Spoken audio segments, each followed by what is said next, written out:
Greetings, everyone, and welcome to ACEDS Data Unmasked, streaming live on LinkedIn, Twitter, Facebook, and YouTube. My name is Mike Quartararo. I am the president of ACEDS. Today, we are going to be joined in a few minutes by Jess Moore, an inside sales rep at Haystack. Jess has been working in e-discovery for 10 plus years. We're going to get into her background a little bit, but first I want to note that Haystack is a professional services organization that provides e-discovery, information governance, and cybersecurity services throughout the legal industry. You can visit HaystackID.com to learn more about their offerings.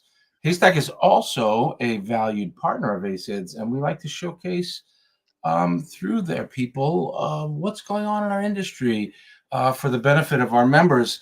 And the e-discovery community at large. So every month we talk with an industry expert like Jess to discuss some of the latest trends and happenings in the industry.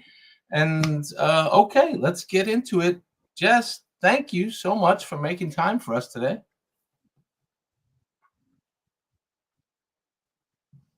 Thank you for having me, Mike. I'm excited to be here. All right, I always like to start with a little bit about you.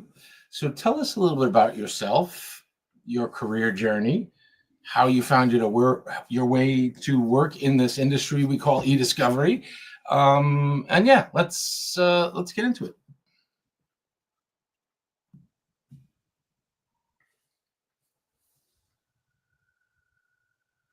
Yeah, absolutely.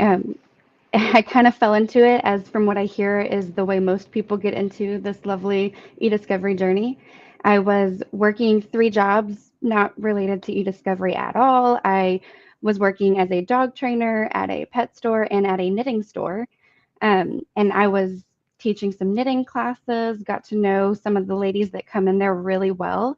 And one of them said, "Hey, I work for a company called Cloud9, and we're looking for a receptionist role. Would you be interested in applying?" And so I did. I was looking to kind of cut down on the number of jobs I was working, and I was lucky enough to land at Cloud9 as the receptionist, and everything else just kind of fell into place, and had a lot of incredible moments since then to stay in e-discovery, coming up on my 13th year now. We like to say that we all came to e-discovery by accident, and clearly that's the case with you, as Yeah. with myself. No, I mean I think everybody's just kind of fell into e-discovery. Nobody like went to school for e-discovery. All right. Well, listen. First off, congratulations on your new role at Haystack. My first question is really, what drew you to Haystack? What about their culture and their mission sort of aligns with your professional goals?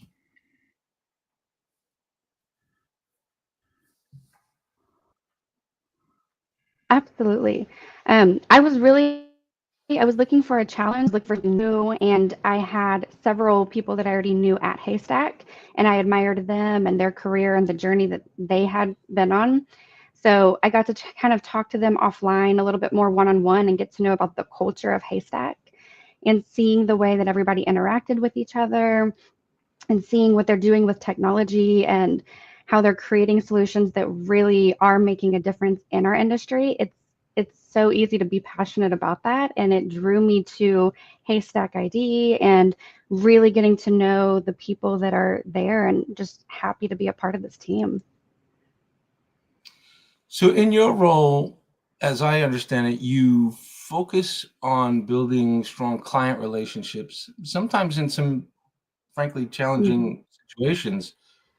What strategies do you use to maintain trust and collaboration with clients, particularly when addressing complex data challenges, as I'm sure you've come across? I found just listening to the client is the best way to start. If I go into it with a script already in my head and what I want to do, it kind of takes away from their experience. So I want them to do 90% of the talking. Tell me what their challenges are from their perspective. What are their issues? What do they want to accomplish? And then I can back into it from other roles that I've had in this industry, I can offer them solutions that have worked for other clients and that maybe they haven't been able to have the opportunity to see it through that lens yet. And so just listening to them, reacting to what they say and not pre-planning in my head what I want to say. And that seems to work really well and kind of help build that relationship for a longer term relationship with them as well. It's nothing like good listening. I used to have well, he'll remain this person will remain nameless, but you go into their office and try to have a conversation with them, and they were typing and looking at you and typing and looking at you and typing and you could tell they were only getting half of the conversation. So I've learned certainly as a manager and a leader in the space that listening is probably the most important. A little more listening, a little less talk, really makes it for a good relationship. All right, so Mm-hmm. having worked in these different roles throughout the e-discovery industry, what's a lesson you take away that you've carried across your different roles throughout the industry that really guide how you work today?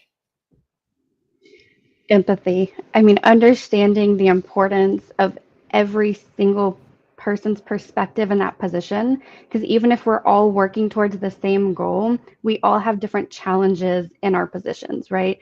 The sales rep has their own challenges versus the customer success manager and the forensic consultant and what they're doing. We're all working for the client. We're all working for that end goal, but every single one of us has a different challenge to accomplish that.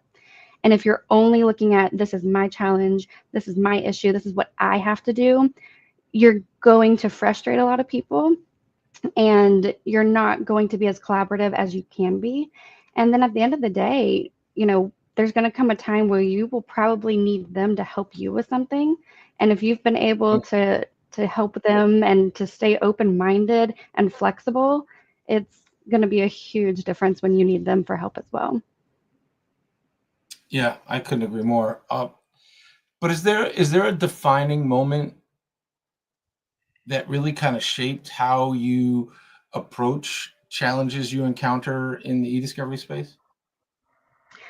Absolutely. I think with each role change that I've had was kind of that defining moment because it's so easy when I got into being the director of client services. It was so easy for me to go, well, sales doesn't understand.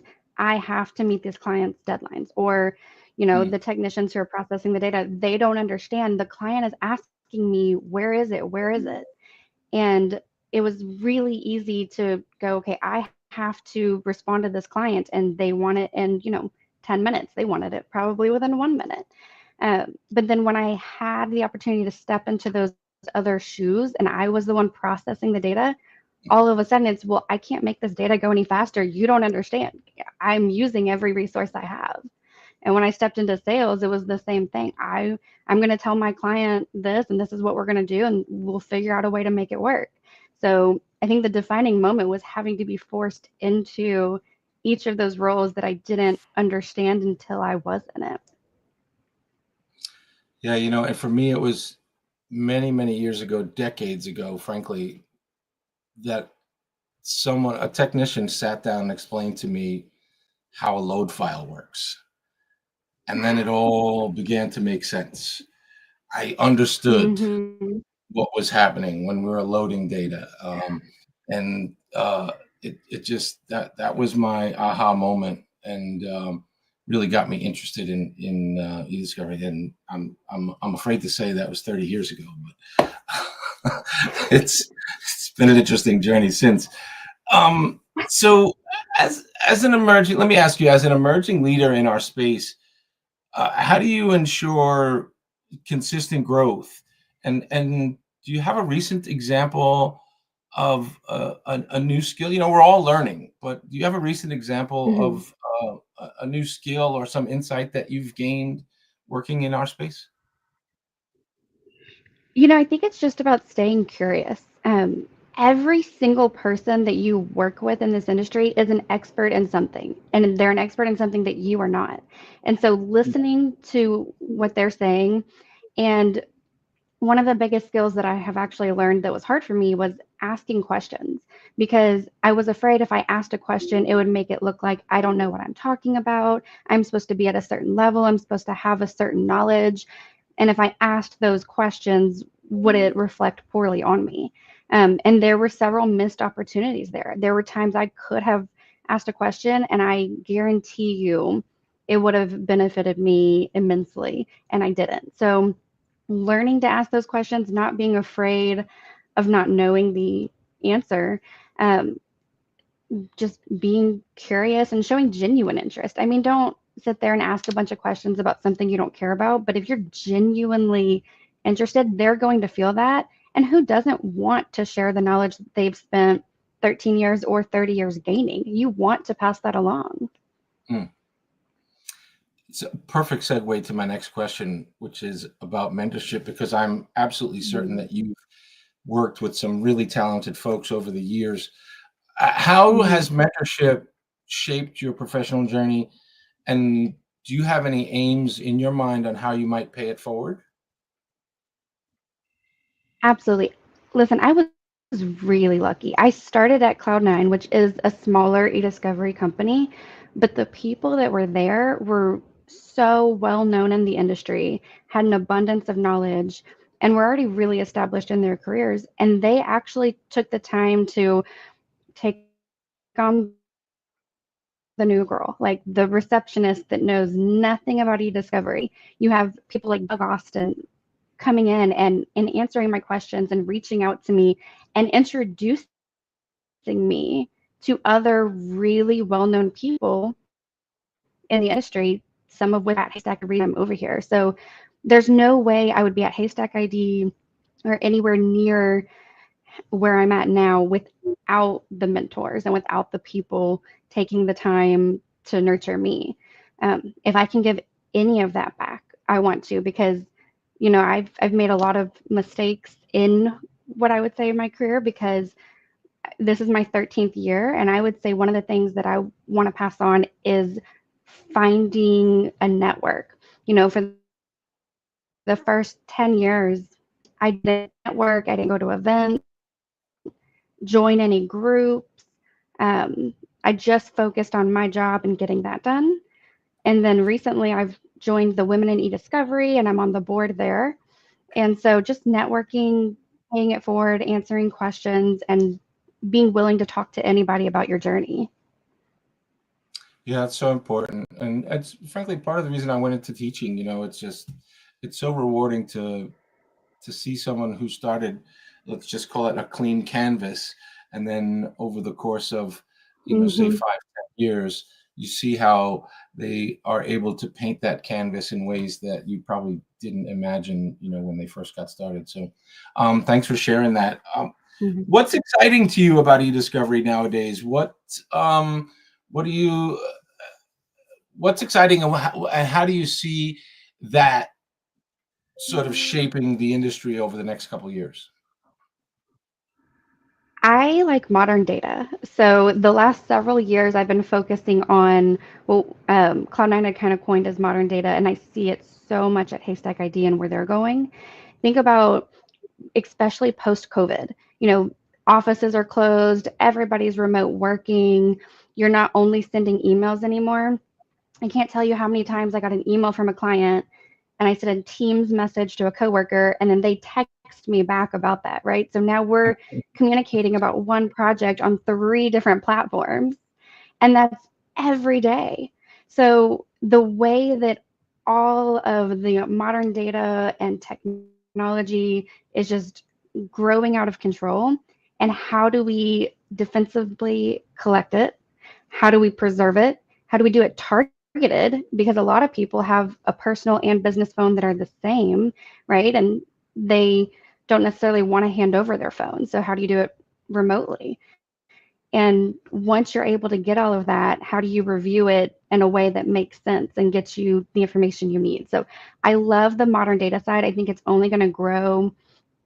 I think it's exciting because honestly, nothing out there is really gone. Like, people think the Snapchat, disappears. And I can't tell you how many times I've seen universities actually have Snapchat collected for hazing cases. So just all of that communication platforms is really exciting to me.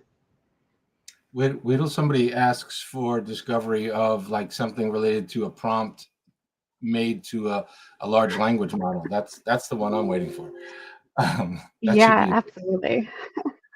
All right. So what's new and exciting? What's coming up for you, for your team, for Haystack? I assume we'll see some of you at Legal Week in a couple of weeks.